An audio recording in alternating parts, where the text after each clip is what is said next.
है वो नीचे की तरफ गिरती है, वो जमीन की तरफ गिरती है।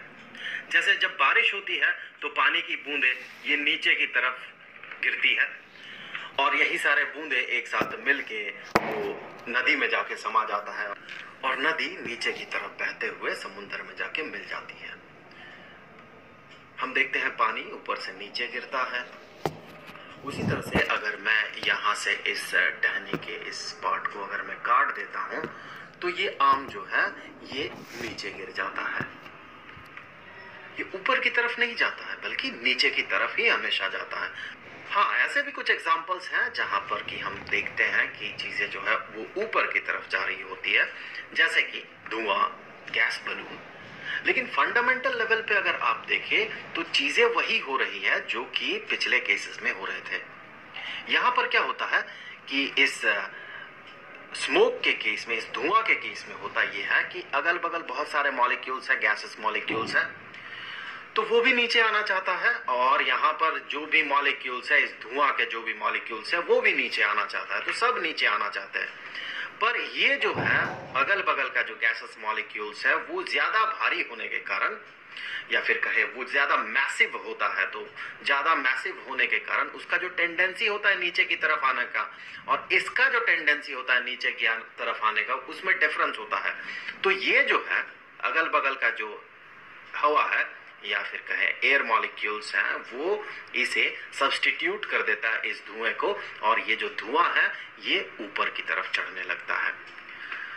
फंडामेंटल लेवल पे देखें तो वही बात है, ये सारे मॉलिक्यूल्स जो है वो नीचे की तरफ आना चाहते हैं। किसी के पास वो टेंडेंसी ज्यादा है, किसी के पास कम है, तो जिसके पास ज्यादा है उसने कम वाले को सब्स्टिट्यूट कर दिया, और यहाँ भी वही हो रहा है। इस केस में भी यहाँ अगल बगल का जो मॉलिक्यूल्स है वो सारे इस रीजन में जो भी स्पेस है उसे ऑक्यूपाई करना चाहता है, क्योंकि यहाँ जो मॉलिक्यूल्स है वो सारे मॉलिक्यूल्स रिलेटिवली कम मैसिव है।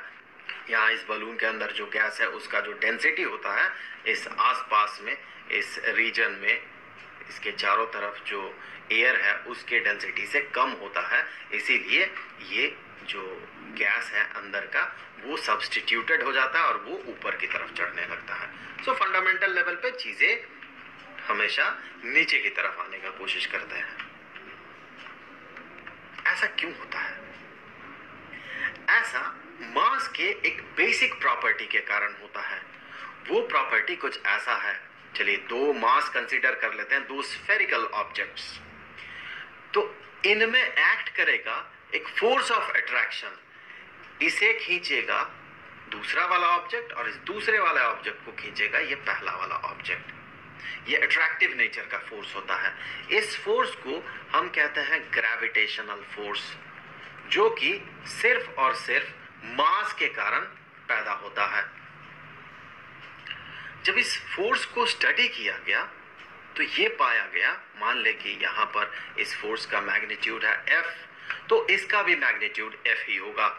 ये ऑब्जेक्ट, पहला वाला ऑब्जेक्ट दूसरे वाले ऑब्जेक्ट को जिस मैग्नीट्यूड के फोर्स के साथ अट्रैक्ट करेगा, ये दूसरा वाला भी पहले वाले को उसी मैग्नीट्यूड के फोर्स के साथ अट्रैक्ट करेगा। तो जब इस फोर्स को स्टडी किया गया तो ये पाया गया ये फोर्स ये बराबर होता है पहले ऑब्जेक्ट का जो मास है, चलिए उसे m1 मान लेते हैं, तो ये जो मास है ये m1 है।